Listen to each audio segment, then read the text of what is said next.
Good evening, I'm Dennis Ward. Welcome to APTN National News. Treaty 8 First Nations were in Ottawa on Thursday morning to voice their opposition to a memorandum of understanding signed between Ottawa and Alberta. Part of the MOU is a proposed pipeline from that province to the west coast of British Columbia. The MOU was signed last month by Prime Minister Mark Carney and Alberta Premier Danielle Smith. The federal government has taken heat for not consulting coastal First Nations or the BC government before signing the MOU. The Treaty 8 chiefs say they were also not consulted. Terry Vilbroon is the acting chief of the Athabasca Chipewyan First Nation in northern Alberta. She says the community is staunchly opposed to any pipeline project for this and other reasons. No to increasing production of tar sands by 100 million barrels a day. No to increasing toxic tailings in our backyard. No to lifting the tanker ban on the West Coast. And no to Pathways carbon capture. And no to the MOU within Alberta. We stand in solidarity with the coastal First Nations, and Prime Minister Carney would have known this if he had bothered consulting us. Ontario's police watchdog has found no reasonable grounds to believe a Anishinaabe-Aski police service officer committed a criminal offense in connection with the death of a 40-year-old man in Deer Lake First Nation this past summer. Special Investigations Unit says the officer's gunfire was a reasonable force of self-defense. To the residents in Deer Lake First Nation, 580 kilometers northwest of Thunder Bay, to take the man into custody on the strength of 2 arrest warrants. According to the SIU, the man grabbed 2 knives and refused to drop them and kept going in and out of the home where women and children were present.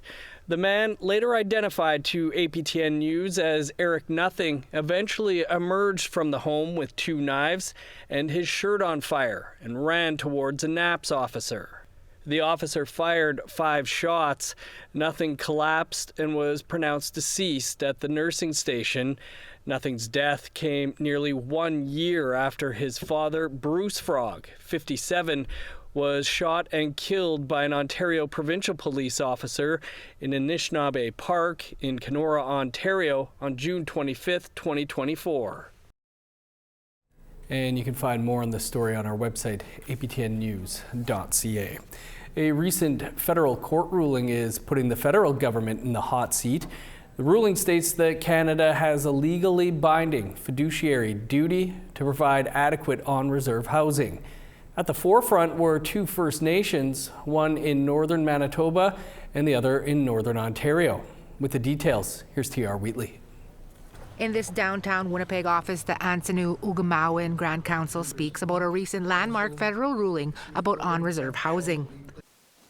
They gathered evidence of moldy homes, frozen pipes, families in tents. St. Teresa Point Chief Raymond Flett, the main plaintiff in the class action, says his community and many others have faced generations of broken promises dating back to the treaties. Treaty leadership means fighting smart, fighting long, fighting together. On December 5th, Justice Paul Favel ruled that Canada owes a legally binding fiduciary duty to provide adequate on-reserve housing. Not to accept federal crisis response when Treaty 5 promised prevention. Not to settle for emergency measures when our elders deserve dignity. Not to watch another generation breathe black mold. Known as the National First Nations Housing Class Action lawsuit, it had over 100 reserves opt in. In his decision, Favel said, homes on reserve are, quote, poorly constructed, unquote, and that many lack running water or sewage systems. Favel reviewed about 1,200 pages of evidence, including hearing from a dozen expert witnesses and a couple of dozen people who lived in the poorly constructed homes. Sandy Lake Chief Dolores Kakagamic was the co-plaintiff. This is a victory for all First Nations. The court has said that it's time we work together. We invite Canada to do the right thing.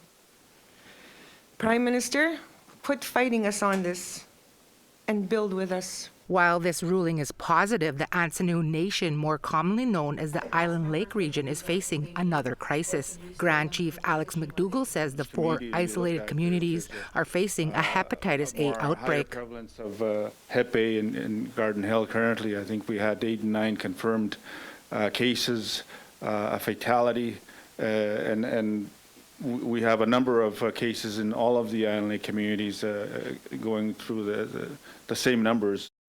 Meanwhile, the federal government has 30 days to appeal the decision, something the Atsinu leadership say they've prepared for. However, if the feds don't appeal, the lawyers working this class action suit say they can start working on stage 2 by February, where they will determine Canada's breach of its duties on a First Nation by First Nation basis.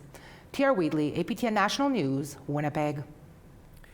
Thanks, TR. We'll have more on the housing ruling when our Truth in Politics panel joins us later in the show. Inuit organizations are disappointed in Canada's latest attempt to reissue fishing licenses to a non-Nunavut company owned by 7 Mi'kmaq First Nations. And as APTN's Justin Hardy tells us, the federal government first attempted this in 2021, but that decision was set aside. The Department of Fisheries and Oceans Canada is once again recommending to the minister that she reissue fishing licenses to FNC Quota as part of the purchase of Clearwater Foods. FNC Quota is owned by a coalition of 7 Mi'kmaq First Nations. In 2021, DFO proposed to reissue the licenses, which covers waters near Nunavut, to FNC Quota, and then Minister Bernadette Jordan signed off on the reissue. Nunavut Tungavik Incorporated and Qikiqtani Inuit Association challenged that decision. In 2024, a federal court judge ruled the ministry failed to meet the special considerations of Nunavut under the Nunavut Agreement and that the decision was unreasonable. Canada was ordered to review its 2021 decision, but the licenses remain valid until a new decision is made. Last week, the DFO once again recommended reissuing the licenses. According to QIA President Oleu Kakisuk, this leaves Inuit to wonder how Ottawa can claim to be implementing reconciliation while ensuring that the wealth from Inuit waters continues to flow south. Akisuk goes on to say Inuit access to the commercial fishery still significantly trails the access enjoyed by southern jurisdictions. This has tangible impacts on Inuit and Nunavut's economy and undermines Canadian security in the Arctic. Nunavut MP Lori Idlaut also raised the issue in the House of Commons. Nunavut's fishery is an underdeveloped economic engine, as QIA keeps saying.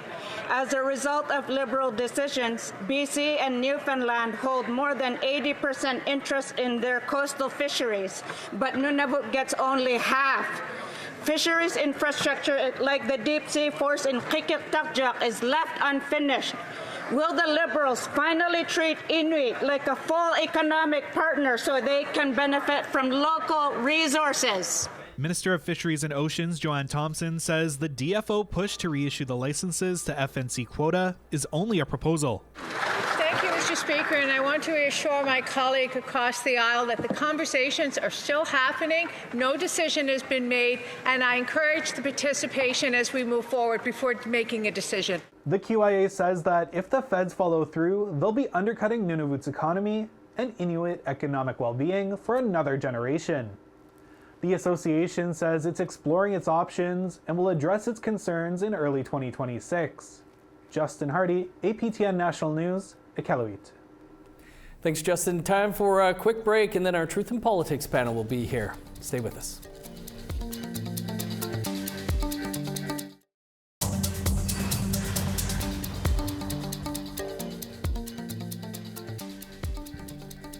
Welcome back. Efforts by not-for-profits to combat homelessness in Yellowknife are centering on the voices of those with lived experience. And as Charlotte Morit-Jacobs tells us, that by sharing their insights into systemic barriers, they are helping themselves with new training possibilities on the horizon. It's not down anyway. From a distance, it may appear informal, country food and conversation. But these ladies' lived experiences of being homeless in Yellowknife will inform programs geared towards ending their housing insecurities. We have an advisory group of... Almost everyone here had permanent housing at one point, but systemic barriers to maintaining it got in the way. The price was too expensive, and not only that, having a spouse actually does help with the rent. My roommates, they didn't pay rent for so long, so I ended up going to rental court, and they said I owe $4,000 for rental arrears. Yeah. Since then, I've been going in and out, home center, sobering center. I think like $22.50 a month for a 3-bedroom, 2.5-bathroom apartment, and our arrears, it was like under 10,000. I got that paid off.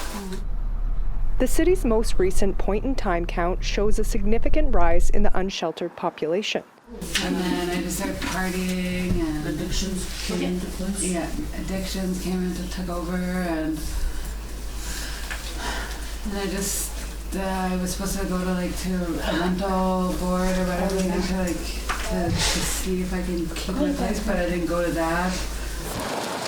From the 2024 homelessness count data, 74% of individuals experiencing homelessness report substance use issues, and 41% say they struggle with mental health.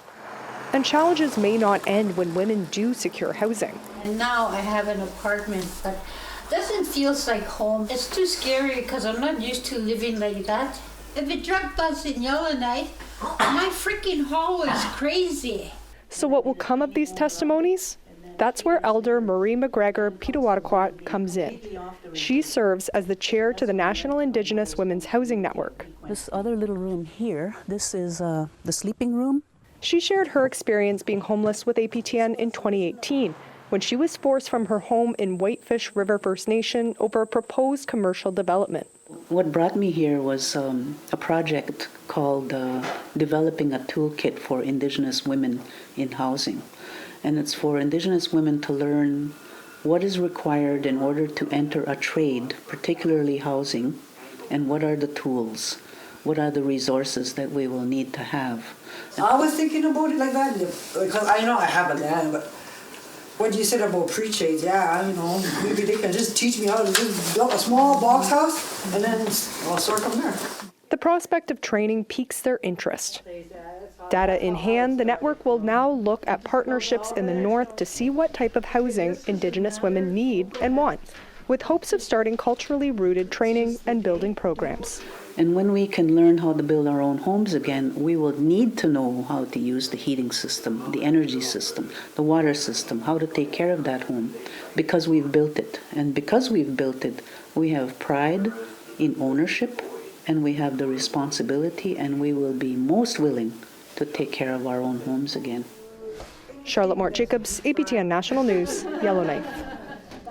As you heard earlier in the show, a landmark legal decision has affirmed that Canada owes a legally binding fiduciary duty to provide adequate on-reserve housing.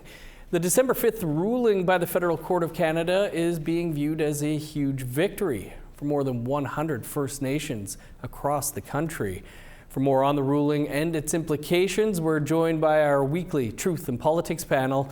Nigan Sinclair is a columnist with the Winnipeg Free Press, and Jennifer Lewitz is the CEO of Pasqua Strategies. Jennifer, Nigan, after a month of illnesses and other travel issues, it's good to have the band back together again this week. Jen, we'll start with you. And two Northern First Nations, one in Manitoba, the other in Ontario, brought forward this legal action. The judge saying housing on reserve is, quote, poorly constructed. Well, what do you think this ruling might mean? Yeah, it's nice to be back. I apologize. I'm actually sitting on a Nation's gas station traveling today, but I think this court ruling is very important because it removes the things like housing and water from just being program deliveries that have been historically very underfunded and not handled appropriately to now there being legal rights and a court ruling essentially saying like this is what needs to happen. I think the federal government kind of needed this nudge because as we see, there are still failing promises. The housing crisis is still ongoing. The water crisis is still continuing, and that Auditor General's report tells us year after year that, the government of Canada is just not doing enough to address these issues. So I think this is a positive step. Nigan, poorly constructed might be an understatement for many First Nations. Leaders saying 1 in 4 homes in St. Teresa Point are uninhabitable, and over half of Sandy Lake's homes require major repairs. The court heard evidence of overcrowding, rampant mold, sewage issues, and unsafe electrical systems that have contributed to tragedies. Do you think this ruling could mean movement on the housing crisis on reserve? Well, let's hope so. The fact is that the Liberal government, the federal Liberal government under Paul Martin years ago, instituted the 2% cap. That 2% cap then created a larger and larger gap over a long period of time. We were already behind in terms of adequate housing in those days, way back in the 1990s.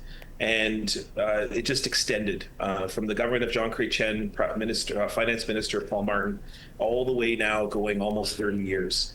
And so what you've got is a chronic problem that was made into an emergency problem. And that's what this court ruling is all about. I'll add to Jen's comments and to say, absolutely, 100%, we need a recognized right for housing on First Nations. I'll add a little twist in this. This actually feeds into the Carney government agenda. The only area that they are interested in building on First Nations is really housing. And they're saying that they're going to make this large commitment to infrastructure across the country. And the only really involvement of First Nations will be some housing. Let's hope that the money reaches those emergency situations, which of course will not in any way deal with the already existing emergent situations at other First Nations that are already problems. But we have to deal with these emergency situations. People are dying, and they have to do this right now. Jen, you kind of touched on it. This ruling came on what First Nations leaders called a blockbuster day, as a second ruling on December 5th also confirmed that Canada has a legal obligation to provide safe drinking water to First Nations peoples living on reserve. That class action brought forward by Shamattawa First Nation in northern Manitoba and affects 50 nations across the country. Your thoughts on that ruling as well? I think that part is really important. I think the fact that we're even discussing access to proper drinking water and even bathing water and water just for the necessities of life in 2025 is still crazy. I think, this has been a long time coming, and I think we still have a long way to go, because it's not just about ensuring and acknowledging that water is a legal right, but also what the government is going to do to provide that infrastructure. Because like I said, we've seen the Auditor General's report, unsustainable infrastructure, underfunding. Even when it comes to hiring water treatment plant operators, they can go and work in a municipality and get paid way more. So it's been really difficult to actually provide that infrastructure and to fight for it. I think we're seeing some of these nations take advocacy on the building blocks of what makes a healthy community, because it's not just about housing. It's actually about giving families a safe place to live, so there's no overcrowding, which leads to illnesses and leads to other problems. The water issue also plays into a healthy lifestyle and being able to live with the rights that our people deserve. So I think this is all a step in the right direction. But then on the other side of things, when we talk about housing, there's also that little piece of responsibility that falls back on us as well, that making sure we're doing our due diligence of the companies we bring onto our communities to build these houses and to build any type of infrastructure. Are they trusted community partners? Are they going to provide infrastructure that's not going to fall apart? Are they going to, make sure that they're not doing work in the cheapest way? So there's that piece too, as we go into moving into this new direction of providing more housing on what we're doing when we bring people into community. And Egon, no doubt blockbuster historic victories here in the courts. But why do the Canadian courts need to reaffirm these basic human rights? The simple answer is that they've never had to, because there's no public pressure on the issue. These are all legal requirements. None of these issues, housing, water, even just basic roads, basic infrastructure, all of these things were supposed to be guaranteed, not just as a human, as a Canadian, but also under treaty. And when there are often remote communities that don't get a lot of attention in media or from the Canadian public, other than perhaps watching APTN, the fact is Canadians just don't pay a lot of attention and don't put a lot of pressure on political leaders. We saw a little uptake of that, a little bit of attention. Think back to when the federal leaders debate was during a couple federal elections ago, when we had First Nations issues discussed at the national leaders debate. Suddenly there's uptake, suddenly there's attention across the country on the issue of boil water advisories, dealing with housing, poverty, getting the action done on the TRC and the Murder, Missing, Indigenous Women and Girls Inquiry. And so having that attention is so critically important, because this is not really a legal issue. We already know that they have to do this. It's just whether they will have the political will to do this. And it's really on Canadians to put pressure on. We put enough pressure on as First Nations people, and perhaps they're not listened to. We need our brothers and sisters across this country to step up and make their politicians pay attention too. Right. Well, we'll leave it there. We're going to put a wrap on the recent AFN Special Chiefs Assembly over on the podcast. Thanks to you both. Have a question. Child welfare reform is on the agenda for tonight's episode of Nation to Nation. We'll bring you a preview after the break.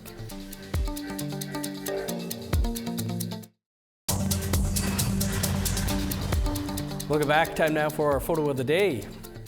And a beautiful chilly morning in Ross River, Yukon. Today's photo of the day comes from Fran Etzel, who says it got down to minus 54 Celsius in some areas. Yikes. Stay warm out there. Send your photos to share@aptn.ca to be featured on our APTN National News. Now let's take a look at tomorrow's weather forecast. Starting on the East Coast, 5 below in Fredericton, minus 2 for Halifax. Minus 4 with snow in Kuujjuaq, cloudy and 1 below in Nain. Minus 6 for Montreal, cloudy and 8 below for Val-d'Or. Minus 2 in Sault Ste. Marie, sun's out and 3 below for Ottawa. Snow and minus 3 in Thunder Bay, minus 7 for Sioux Lookout. Minus 18 in Churchill, 11 below in God's Lake. Minus 15 in Winnipeg, 19 below in Dauphin. Minus 21 for Regina and Saskatoon. Minus 23 for Meadow Lake, 24 below for La Ronge. Chilly across northern Alberta, minus 29 in High Level, 27 below in Peace River. Minus 20 for Edmonton and Red Deer, 15 below in Lethbridge. 6 above with showers for Vancouver, plus 1 with snow in Kamloops. Minus 14 for Prince George and Smithers. 19 below in Old Crow, minus 26 for Whitehorse. 28 below in... To our Ottawa studio now, where Nation to Nation host Karen Pugliese is standing by with a preview of tonight's show. Tonight on Nation to Nation, we're taking a look at where child welfare reform is actually standing right now. The AFN and the Child and Family Caring Society won a Human Rights Tribunal ruling in 2016, the one that said that Canada was discriminating against First Nations kids. Well, it's almost 10 years later. Where are we at? In 2024, as you know, a national settlement deal landed. Chiefs in Ontario accepted it, but most of the chiefs and the rest of the country voted it down. So tonight, Regional Chief Abram Benedict joins us to talk about where the Ontario deal is sitting, and Cindy Blackstock of the Caring Society is here to update us about what's in store for the rest of the country. That's coming up in mere minutes after the news. Thanks, Karen. Looks good. Nation to Nation is just 90 seconds away from now. We're all out of time for your APTN National News for this Thursday. For more and news anytime, you can visit our website, aptnnews.ca. And Creason will be here at 1 p.m. Eastern Time tomorrow with your first look at the day's news. I'm Dennis Ward. Marcy Miigwech. Thanks for being with us. Stick around. Karen's up next. Have a great night.